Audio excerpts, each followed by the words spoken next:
આજરોજ ત્રિવેણી ખાતે બોટિંગની સુવિધાનો આપણે પ્રારંભ કરાવ્યો છે. આપણે એના નિયમાનુસારના જે કંઈ પણ લાયસન્સની પ્રક્રિયાઓ છે એ પૂર્ણ કરવામાં આવે છે અને સંપૂર્ણ સેફટી સાથે આજરોજ આપણે આ ચાલુ કરેલ છે. આમાં જે આપણો ભાવ એવો છે કે જે ત્રિવેણીની આરતી થાય ત્યારે બોટમાં શ્રદ્ધાળુઓ જે બનારસમાં સામે બોટમાં બેસીને આરતીના દર્શન કરે છે એવો લાભ અહીં પણ મેળવી શકે એ માટે આ સેવા શરૂ કરી છે.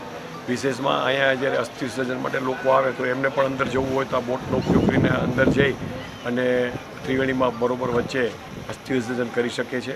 બીજું આજુબાજુમાં જે ધારો કે સામે રામેશ્વર મંદિર છે તો ત્યાં પણ લોકોને જવું હોય તો જવાની સુવિધા અમે ટૂંક સમયમાં ઊભી કરી દઈશું.